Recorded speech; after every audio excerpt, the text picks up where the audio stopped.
ఈనాడు group సంస్థల అధినేత రామోజీరావు మృతి పట్ల పలువురు రాజకీయ సినీ ప్రముఖులు సంతాపం తెలుపుతున్నారు. రామోజీరావు ఇవాళ తెల్లవారుజామున కన్నుమూశారు. కొద్ది రోజులుగా అనారోగ్యంతో బాధపడుతున్న ఆయన హైదరాబాద్లోని ఒక ఆసుపత్రిలో చేరారు. అక్కడ చికిత్స పొందుతూ తుదిశ్వాస విడిచారు. 3 రోజుల క్రితం ఆయనకు వైద్యులు శస్త్రచికిత్స చేసి స్టంట్స్ వేశారు. వైద్యుల పర్యవేక్షణలోనే ఉన్న రామోజీరావు శుక్రవారం మధ్యాహ్నం 3 గంటల ప్రాంతంలో తీవ్ర అస్వస్థతకు గురయ్యారు. దీంతో వైద్యులు ఆయనకు వెంటిలేటర్ అమర్చారు. వయోభారంతో పలు అనారోగ్య సమస్యలతో బాధపడుతున్న ఆయన తెల్లవారుజామున 4 గంటల 50 నిమిషాలకు తుదిశ్వాస విడిచారు. రామోజీరావు మృతి పట్ల సీఎం రేవంత్ రెడ్డి సంతాపం తెలిపారు.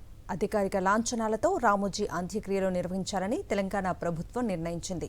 అంత్యక్రియలకు సంబంధించిన ఏర్పాట్లు పర్యవేక్షించాల్సిందిగా రంగారెడ్డి కలెక్టర్, సైబరాబాద్ కమిషనర్కు సీఎస్ ద్వారా సీఎం ఆదేశాలు జారీ చేశారు. రేపు ఉదయం రామోజీ ఫిల్మ్ సిటీలో రామోజీరావు అంత్యక్రియలు జరగనున్నాయి.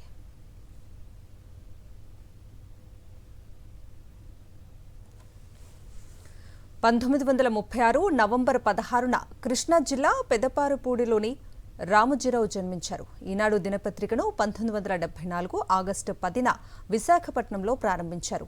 ఈనాడుతో పాటు సితారా సినీ పత్రికను నడిపారు. హైదరాబాద్లో అంతర్జాతీయ స్థాయిలో ఫిల్మ్ సిటీని నిర్మించారు. 2016లో భారత ప్రభుత్వం రామోజీని పద్మ విభూషణ్తో సత్కరించింది.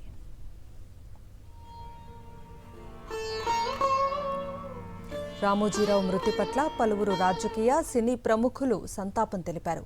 మెగాస్టార్ చిరంజీవి, జూనియర్ ఎన్టీఆర్, మా అధ్యక్షుడు మంచు విష్ణు రామోజీరావు మృతిపై ట్వీట్ చేశారు. ఆయన ఆత్మకు శాంతి చేకూరాలని వారి కుటుంబ సభ్యులకు ప్రగాఢ సానుభూతి తెలిపారు. రామోజీరావుకు హీరో రామ్ చరణ్, దర్శకులు శంకర్ నివాళులర్పించారు. రాజమండ్రిలో గేమ్ చేంజర్ చిత్రీకరణ చేస్తున్న రామ్ చరణ్తో పాటు దర్శకులు శంకర్, నటులు సునీల్ రఘు, కారుమంచి, ఇతర చిత్ర బృంద సభ్యులు 2 నిమిషాల పాటు మౌనం పాటించారు.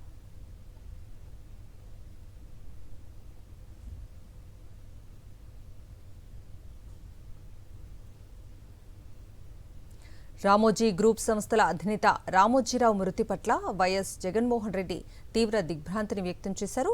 రామోజీ మృతి పట్ల సంతాపం ప్రకటిస్తూ జగన్ ట్వీట్ చేశారు.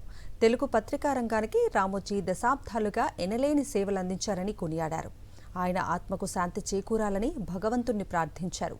రామోజీరావు కుటుంబానికి ప్రగాఢ సానుభూతి తెలిపారు.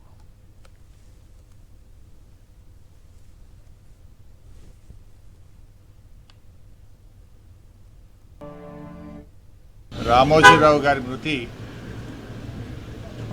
తీవ్రమైనటువంటి దిగ్భ్రాంతికి లోను చేసింది. ముఖ్యంగా వారి మృతి యావత్ తెలుగు ప్రజలకు, మొత్తం దేశానికి కూడా ఒక తీరని లోటుగా మనం చెప్పుకోవచ్చు. రామోజీరావు గారు తన జీవితంలో ఒక గొప్ప సామాజిక బాధ్యతను నిర్వర్తించారు.